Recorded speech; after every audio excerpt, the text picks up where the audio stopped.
U.S. leaders moan incessantly about how other governments should treat their own people. America's moral superiority is routinely touted as why the U.S. is legitimate to intervene in the affairs of others around the world.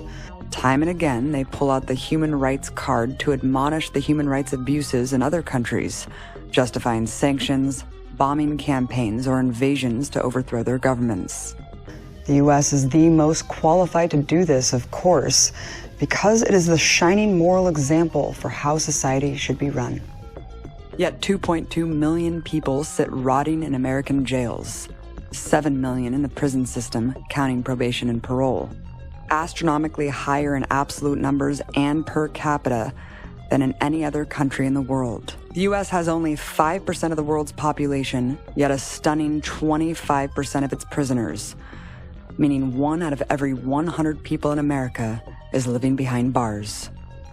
With a prison population so enormous in a country that's the global arbitrator of human rights, it must be leading with a great example of what prison should be. So what are conditions like in these so-called correctional facilities? Prisoners aren't just warehoused in the millions, they're packed on top of each other like animals.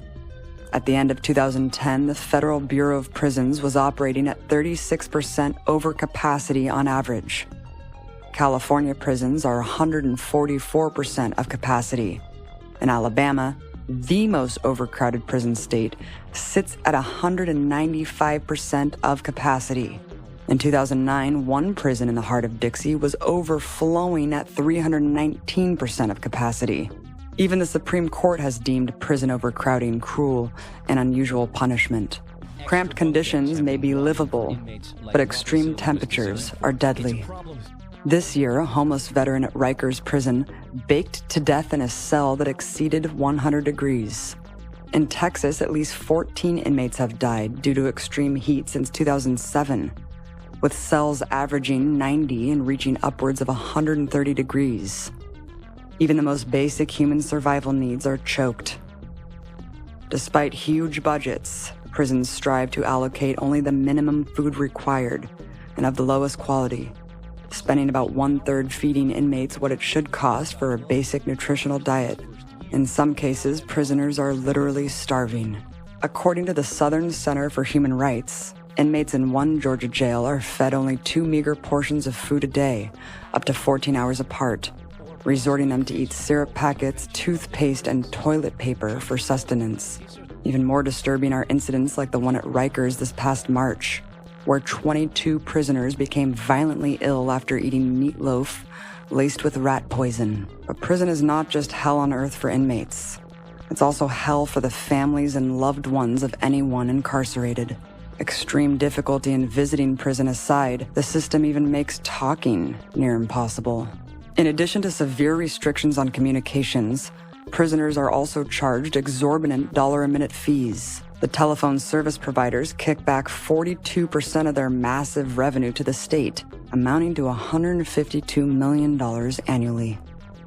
24 Texas jails have already eliminated in-person visits altogether, replacing them with expensive video chat services. Incarcerated people are also subject to savage brutality from the only people from the outside they're allowed to see. Extreme violence from prison guards is widespread, although done hidden behind walls, knowing that their actions will rarely, if ever, be scrutinized. A survey at Clinton Correctional Facility found that 90% reported common physical assaults by staff for even the most minor infractions. The report also corroborates what others have found across the country, that people will be brutally beaten, thrown back in their cells without medical attention, and threatened with more violence if they seek medical attention. If wounds are too severe, it's no worry to the guard, because routinely the medical staff will cover up for them. In some cases, guards were even found to be forcing inmates to fight in gladiator-like tournaments. Well, the most subtle form of brutality in the prison system is the denial of medical attention. Prisoners get hurt, prisoners need medicine. Sometimes the medicine is a week delayed, and a person might have high blood pressure and need to take the medicine on a daily basis, and it might take them a week, 2 weeks, or a month.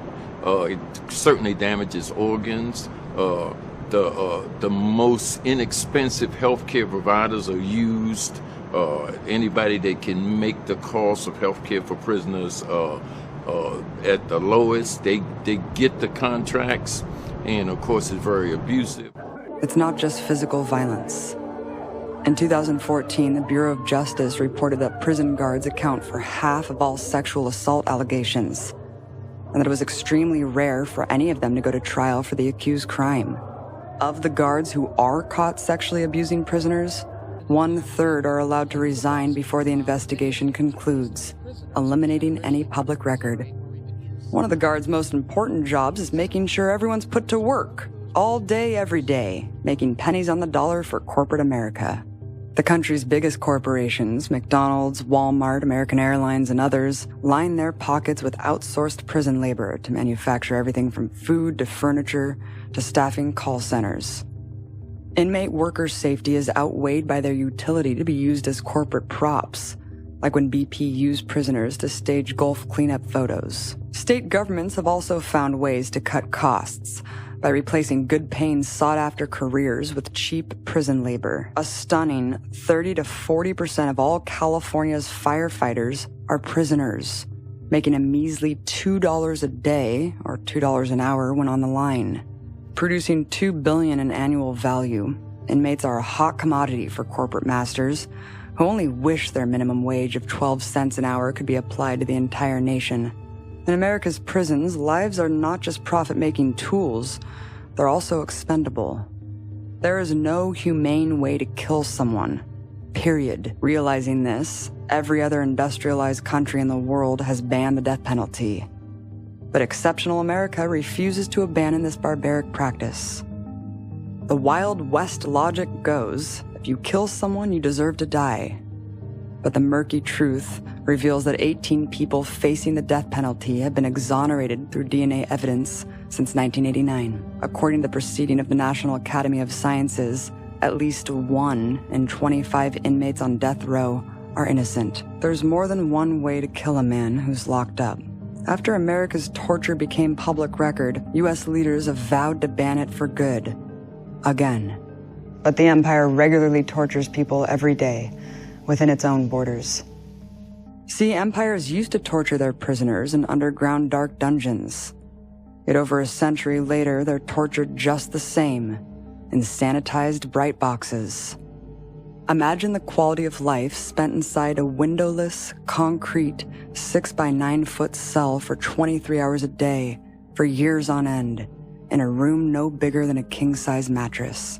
The only human interaction you have is with the guard who slips you food through a slit. At Red Onion State Prisons, 75% of inmates are on 23-hour lockdown in tiny cells for an average of 3 years. In Texas, inmates placed in solitary have to earn their way back to the general prison population, spending on average 5 years in isolation. This kind of detachment has devastating psychological impacts. Not only does it exacerbate mental illness, in many cases, perfectly healthy prisoners develop extreme psychological disorders as a result. According to the ACLU, people subjected to solitary confinement exhibit a variety of negative physiological reactions, including hypersensitivity, hallucinations, increased anxiety and nervousness, lack of impulse control, severe and chronic depression, appetite loss and weight loss, heart palpitations, talking to oneself, problems sleeping, confusing thought processes, self-mutilation, lower levels of brain function, including a decline in EEG activity after only 7 days in solitary. Yet the U.S. loves to use it, despite international human rights bodies widely recognizing the practice as torture. Often we hear that the people in prison are violent criminals who need to be locked away to keep the country safe. But when you take a look at who's actually behind bars, a much more disturbing reality begins to unfold.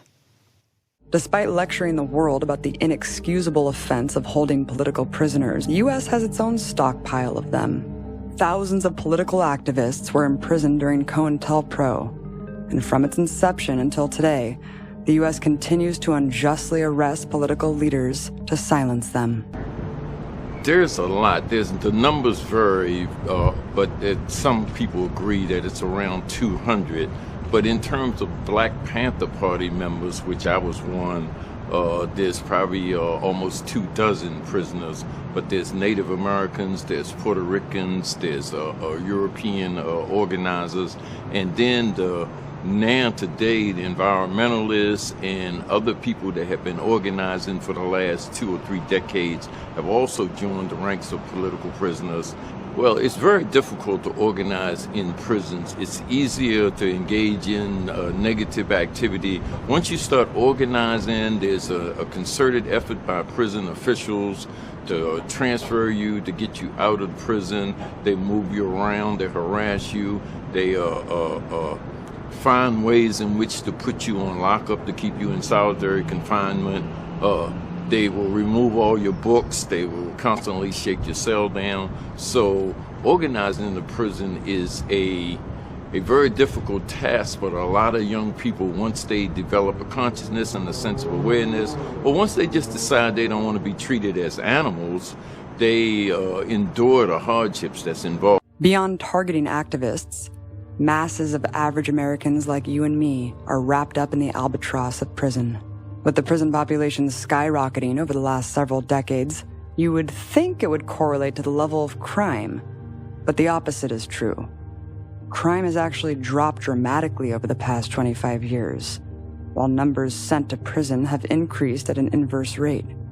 The bursting prison population also carries heavy examples of institutional racism in America. Despite making up only 12% of the population, African Americans constitute 39% of the prison population. The facts are irrefutable. If you're Black or Latino, you are more likely to be sentenced to prison than your white counterparts. In fact, African American men are 7 times more likely, Latino men 3 times more likely to go to prison than a white man. Among federal defendants, Black men receive 20% longer sentences than white counterparts committing the same crime with similar records. And what great threat do these people pose to society that warrants them being locked away in federal penitentiaries, mostly using drugs? Over 50% serving time in federal prison are non-violent, drug-related offenders, and since 1998 have constituted the largest portion fed into federal prison. Between 2012 and 2013, 28% of drug offenders had charges related to marijuana only. But on top of throwing people in cells for victimless crimes, the state has also ensured a way to throw minor offenders away forever. Thanks to draconian 3 strikes laws, there are currently at least 3,278 people serving life without parole for nonviolent crimes, some of them as absurd as shoplifting to jacking a wallet. In a tragic 79% of these cases, where people's lives are trapped in the system forever, involve non-violent drug offenses. The U.S. prison system doesn't just illustrate white supremacy embedded in the empire, but patriarchy too. One California prison study found that of all the women behind bars for killing their significant other, 93% were abused by that person, and 67% killed their significant other while defending themselves and their children from life-threatening attacks from their abuser. Self-defense, even without a victim, is punished. In the case of Marissa Alexander, the victim of repeated abuse was given 20 years in prison for simply firing a warning shot in the air while her abuser was trying to kill her. After public outcry won her an appeal, the prosecutor tried to increase the sentence to 60 years. Then there's the refusal to recognize the existence and rights of trans women by misgendering them, therefore placing them in extreme danger. In general, 4% report sexual abuse while in prison, but that number shoots to 59% for trans women. Harrowing stats aside, the empire defends mass incarceration with the mantra that those in prison are there by their own doing. We all make our own decisions. But what about those who can't? In the belly of the empire, how are the most vulnerable treated? Including people medically deemed unable to care for themselves, people with debilitating mental illness like bipolar, schizophrenia, post-traumatic stress disorder, and more. They're discarded, thrown on the streets, and punished in cells. In testimony before Congress in 2010, Ohio Governor Ted Strickland estimated upwards of 40% of mentally ill people in America become wrapped up in the criminal justice system. Right now, there are 10 times as many people with mental illness in prison than in hospital care. The trend of mental illness is startlingly high across the board. In federal prison, inmates with diagnosed mental health issues consist of 45% of the population. In state prisons, it's even higher, 56%, and a whopping 64% of inmates have mental illness in local jails. But this cruelty and neglect isn't just endured by mentally ill adults. It's extended to the even more vulnerable, children. For example, the Arizona Department of Juvenile Corrections estimates 35% of jailed youth suffer mental illness, with 50% on psychotropic drugs. However, the mentally ill aren't just left to languish in prison. They're also executed. Since 1983, at least 60 people with mental illness or retardation have been killed by the state. The system has been shown to be stacked against poor people, regardless of race. Even though drug use is comparable, police aren't looking for drugs in Beverly Hills. Poor neighborhoods are the most heavily policed and the most routinely harassed. And once you're arrested, you only get the best justice money can buy. A great secret of this so-called justice system is that the right to be tried before a jury of their peers is hardly the norm. Most are pressured by fear and coercion to take plea deals, told they're going to be found guilty anyway. More than 90% of criminal cases are never tried before a jury. Others go to jail not for jailable offenses, but for the inability to pay fines and court fees. A 2010 Brennan Center report found that of the 15 states with the largest prison populations, all had a practice of arresting people because they were unable to afford fines. For example, Ferguson's nearly all-white police force pull over African Americans en masse and slap them with expensive tickets, whether or not they commit traffic violations. Unable to pay, residents are sent into the pipeline of the prison system for 2 weeks or more. In 2013, the city issued 33,000 arrest warrants for unpaid traffic tickets. Ferguson has a population of 21,000. Many remain in the system because they can't afford bail. Like Khalif Broder, who sat in jail for 3 long years for the crime of stealing a backpack at age 16 because he was unable to pay the $3,000 bail. He ended up committing suicide as a result of abuse. At Rikers, an insane 40% of inmates are there because they cannot afford to make bail. But at least the system throws the gauntlet down on all crimes equally. Actually, if you have money, you can get away with pretty much anything. Robert Richards IV, billionaire heir to the DuPont fortune, found guilty in 2009 of raping his 3-year-old daughter. How many years in prison did he receive for this heinous offense? None. The judge said he, quote, wouldn't fare well in prison. Let him go home on probation instead. Beyond individuals, though, an entire clique is exempt from prosecution. Bank of America, Western Union, JP Morgan Chase, and HSBC are known to be laundering billions in drug money for cartels in Mexico, while millions of poor people are funneled in and out of the prison system for possession of small amounts of drugs. Banks openly engage in flagrant criminal drug activity to the point of making the drug trade possible without fear of any real punishment. Racism and inequality in the justice system don't happen in a vacuum. The economic function American prisons serve cannot be overlooked when we want to understand how the freest country on earth ended up with the most prisoners. I sat down with Eugene Puryear, author of Shackled and Chained, to talk about the roots of mass incarceration and how it evolved in U.S. society. Well, I think that what we have to understand about prisons in the United States is that they're ultimately a form of social control. They're an element that exists as a broader part of the economy that helps discipline the labor force. And so when you think about slavery, for instance, and the things that came after it, it's sort of a 3-step process for the African American population in particular in America. So on the one hand, you have Africans who are brought here, amalgamated from a number of different ethnicities, peoples, nations, so on and so forth, molded into one people. And really, when you look at the development of the prison system in America, in the South, prisons were very underdeveloped because primarily slavery was the institution that was used to control labor, to control where people were living, where they went, how they traveled, the security system, the patrollers, sometimes called paddy rollers at that time, that were all policing the population that existed at that time. That was the primary labor force, the servile labor force. Then following the end of slavery, what you have after a brief flourishing of Reconstruction is this new system called Jim Crow. And Jim Crow used things like convict leasing, which was a small amount of the individual in terms of the individuals who were involved, but in terms of the role that it played, it was for African Americans who were still needed to be this major agricultural labor force, cotton, indigo, so on and so forth. That really was the pivot of the world capitalist economy. They couldn't just have people going wherever they wanted, leaving the plantation, doing whatever they can do. So on the one hand, you see that there's no land reform during Reconstruction. On the other hand, that you see that the laws that were getting people swept up into this convict leasing were primarily around quote unquote vagrancy or things of that nature. Essentially, if you weren't employed or people thought you were doing something suspicious, you could be picked up and thrown into these labor gangs that existed that were, in the mines primarily, also in the railroads and a lot of the new industry in the South. And so you can see that the role of convict leasing, which was the early development of the prison system as such in the southern part of the country,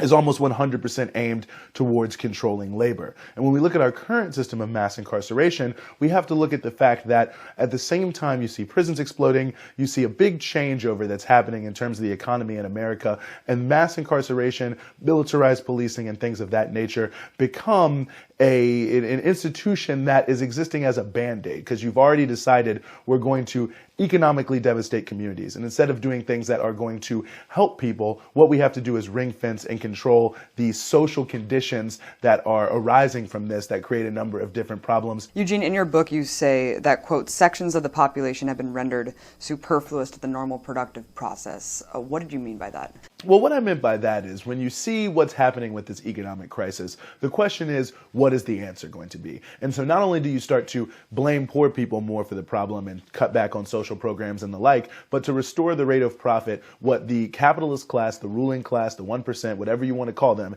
in this country decided to do was globalize the chain of production and start to move factories, the so-called runaway factory movement, first to the South and the so-called Sun Belt, the Southwest California, where labor was cheaper, and more importantly, where labor laws were completely weakened. And then after that, on to Latin America, on to Asia, and the process that many of us know as quote-unquote globalization was really a search for the cheapest possible form of labor to reduce the cost to increase the rate of profit. And so not only do you have jobs moving away in the general sense, but you have a rise in structural unemployment that is having a huge effect. And if people look at, for example, the employment to population ratio, which is really the best way to look at how many people are employed, it's very interesting to look at the peak level, which starts in 1979, and you start to see it just steadily going down till today. And I think that's a powerful statement about the fact that not only are jobs leaving, but we need fewer people to work. And so what you have is a whole population of people that you've said, okay, we told you that we were going to integrate you into the economy, black people, the same way we did Irish and Italians, but we're not going to do that. We're going to send these jobs somewhere else. And on the same token, we're also not going to provide a lot of social programs and things of that nature. So you have a whole population of people who are existing in this area who aren't really needed in the production process besides how they become used in the low-wage workforce, but they're still there. And these are the exact same communities that just 20 years previously, if we're talking, say, 1980, had risen up in this mass uprising that had happened in these major northern cities. When you look at the wave of major drug epidemics in America, let's just speak about crack cocaine. Crack cocaine really comes on the scene at the depth of the economic crisis of the early 1980s that really was devastating to black communities across this country. And so you see when people have no hope, when they see no future, and then they're driven to look for more and more ways to escape. And when you start to have the explosion of this black market economy, all the other social consequences that exist from this social devastation, you have to find some way to contain it if you aren't going to solve it. And talk about the mandatory minimums and three strikes laws. What forces were behind these and what damage did they do? Well, it's an interesting question. So you see a number of Democrats, so-called liberals, start to reach for these conservative solutions that speak to punitive type things. Well, if the problem isn't the government institutions, if the problem is these poor people, we need to start to look for punitive measures that can change their behavior. And so they start to push mandatory minimums, but it doesn't become a big thing until the war on drugs. And what you see then is the connection between the two. They were pushing mandatory minimums before the war on drugs. The war on drugs became the kindling on the fire. This issue of social control is very clear. They're making the laws and organizing them in a way that is deliberately aimed at putting people in a certain geographic area, which are racially and class exclusive, black poor people, putting them in the noose and sweeping them into the prison system. Conditions in the empire's prisons have always been horrific. And people incarcerated, along with their supporters on the outside, have always organized together to change them. In 1971, the Attica uprising in San Quentin prison forced the government and prison authorities to take the prisoners' demands seriously, and succeeded in winning real reforms. Despite the fact that the fascist-like prison forces sent their foot soldiers to wantonly slaughter 29 prison organizers, with so little care that they also killed 10 hostages in the massacre, the Attica Rebellion lit a fire that has never gone out. And 2013 saw the biggest prison strike possibly in world history, where tens of thousands of California inmates came together to protest poor nutrition, torturous use of solitary confinement, and more. In less than a week, the strike spread to 24 state prisons and 4 out-of-state contract facilities, where inmates refuse to eat, perform work assignments, or attend required classes. As a result, state lawmakers were forced to hold public hearings on conditions in maximum security prisons and the prevalent use of solitary confinement.